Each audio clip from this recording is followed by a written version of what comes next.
Pourquoi les hélicoptères ne peuvent pas aller en haut de l'Everest? De plus en plus de randonneurs se retrouvent bloqués en montagne en ce moment. Ils se rendent compte que leur chemin pour descendre est devenu impraticable à cause d'une avalanche, d'un glissement de terrain ou d'un autre événement. Alors, s'ils ne peuvent plus descendre à pied, pourquoi ne pas les sauver avec un hélicoptère? Après tout, ces engins peuvent atterrir n'importe où, non? Bonne question. Mais en fait, il y a une vraie raison pour laquelle les hélicoptères ne volent pas jusqu'au sommet des hautes montagnes comme l'Everest. C'est juste que les hélicoptères ne sont pas faits pour atteindre de telles altitudes. Il faut d'abord comprendre comment ces véhicules fonctionnent. En fait, la manière dont les hélicoptères volent est simple, par portance. C'est la force inverse de la gravité. C'est la même portance qui aide les avions à rester en altitude. Mais si les avions créent cette portance par leurs ailes, les hélicoptères ont besoin de rotors, des pales. Les pales envoient l'air vers le bas, ce qui permet de faire monter l'hélicoptère malgré la gravité. Mais la portance créée par les rotors dépend énormément de la densité de l'air. Plus la densité est élevée, mieux un hélicoptère pourra voler. Mais après avoir dépassé le niveau de la mer, la densité de l'air commence à baisser. Tu as déjà entendu parler de personnes qui ne pouvaient plus respirer en haute altitude? C'est à cause du manque d'oxygène dans l'air. Pour revenir à l'Everest, c'est le sommet le plus haut du monde. Il atteint 8850 mètres et en haut, la densité de l'air équivaut à un tiers de celle au niveau de la mer. Donc, la portance que l'air peut générer est 3 fois plus faible que dans des conditions normales. Et n'oublie pas qu'un hélicoptère doit supporter son propre poids, mais aussi celui de son pilote, de ses passagers et de son chargement. Donc, l'air à de telles altitudes n'est pas suffisamment dense pour soutenir les hélicoptères. Malgré tout, il existe des hélicoptères spéciaux qui peuvent voler à des altitudes plus élevées que les hélicos standards. Ils ont des pales plus grandes, des moteurs plus puissants et ils sont surtout très légers. Comme tu peux l'imaginer, leur coût de fabrication est très élevé. Normalement, les hélicoptères n'ont pas besoin de voler plus haut que 3000 mètres, donc ils ne disposent pas de ces particularités. Il y a quand même quelques hélicoptères qui ont réussi à atteindre le sommet de l'Everest à plus de 8840 mètres d'altitude. C'est arrivé pour la première fois en 2005 et le pilote a plus tard avoué que l'atterrissage était le moment le plus dur et le plus dangereux. Il ne savait pas où il allait atterrir, s'il allait arriver sur des rochers couverts de neige ou même sur un trou recouvert de neige. Les pilotes qui volent à de telles altitudes doivent toujours calculer la puissance dont ils ont besoin pour effectuer les manœuvres de survol, de décollage et d'atterrissage. Les températures et la pression de l'air influencent aussi beaucoup le vol. Les pilotes doivent aussi éviter d'atterrir aux endroits qui pourraient être touchés par un glissement de terrain ou une avalanche. Tout cela nécessite une expérience et des compétences incroyables, mais aussi une bonne part de chance. Je pense que tu as compris maintenant pourquoi le mot hélicoptère ne va pas avec haute altitude. Mais attends, il y a encore plus de choses qui me perturbent. Par exemple, pourquoi est-ce que certains hélicoptères ont des roues alors que d'autres atterrissent sur des patins? En fait, la plupart des premiers hélicoptères avaient des roues, comme les avions. Mais comme les lieux pour atterrir en urgence étaient souvent des champs labourés, les roues avant de l'hélicoptère s'embourbaient et l'appareil devenait très instable. En plus, dans les zones en pente, les hélicoptères à roues avaient parfois tendance à glisser le long de la pente. C'est pour cela que les patins se sont répandus pour les petits hélicoptères.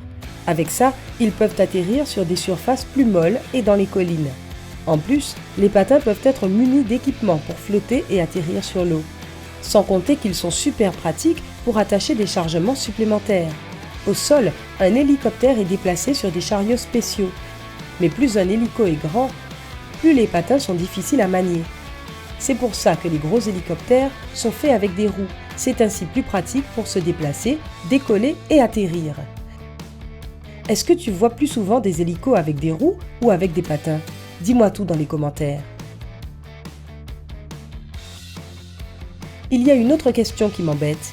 Pourquoi est-ce que les hélicoptères ont besoin de 2 rotors? Je sais que le gros du dessus est la pale principale. Elle doit générer une portance suffisante pour faire bouger l'appareil. Mais à quoi sert la pale à la queue? Eh bien, sans ce rotor à l'arrière, les hélicoptères voleraient en rond. Je t'explique. Pour faire voler un hélico, le rotor principal doit bouger pour pousser l'air vers le bas, ce qui envoie la machine en l'air. Mais, pour chaque action, il y a une force opposée égale. Non, ce n'est pas de moi, c'est la troisième loi de Newton sur les mouvements. Cela veut dire que si le rotor tourne dans le sens des aiguilles d'une montre, son fuselage est poussé dans l'autre sens. C'est là que le rotor arrière entre en jeu. En tournant, ses pales presque verticales permettent à l'hélicoptère de ne pas se déplacer en cercle et d'être stable pendant le vol. Tu as déjà vu des hélicoptères bloqués dans le ciel à tourner sur place? Leur pale arrière est sûrement endommagée. Je me demandais aussi si les hélicoptères pouvaient voler sous la pluie. Eh bien théoriquement, ils peuvent, mais est-ce qu'ils ont le droit? La pluie en elle-même n'empêche pas l'hélicoptère de s'élever dans les airs. Les pales continuent de tourner et l'engin est soulevé de la même manière. Mais la pluie réduit la visibilité et d'après les règles, les hélicoptères ne peuvent voler que par temps clair pour que les pilotes voient où ils vont. Donc, à moins qu'une mission ne soit vraiment urgente, les hélicoptères restent en général au garage quand il pleut. Ok, et est-ce qu'ils peuvent voler la nuit? En fait, ça revient au même que voler quand il pleut. Les hélicoptères en sont capables, mais il ne vaut mieux pas. À l'inverse des avions qui volent à plusieurs milliers de mètres d'altitude et qui ont des routes définies, les hélicoptères doivent voler à des altitudes plus faibles et leurs roues sont plus flexibles. Du coup, les hélicoptères évitent de voler dans le noir pour ne pas heurter quelque chose. Ces situations finissent toujours mal, que ce soit pour l'engin ou pour l'équipage et les passagers. Et un jour, j'ai vu une photo stylée d'un hélicoptère qui volait la tête en bas. Je me suis demandé si c'était photoshopé ou non. Et non, certains hélicoptères peuvent vraiment voler la tête en bas, mais c'est tout sauf facile. Comme on l'a dit, un hélicoptère s'envole grâce à la poussée créée par les rotors qui tournent à des vitesses folles, plus de 500 tours par minute. Donc, c'est assez logique de se dire que si un hélicoptère s'élève dans les airs avec la rotation des rotors, il peut aussi voler en étant à l'envers. C'est sûr que c'est moins confortable, mais ça reste possible, non? Enfin, en théorie. Malheureusement, la plupart des hélicoptères standards ne sont pas faits pour de telles acrobaties.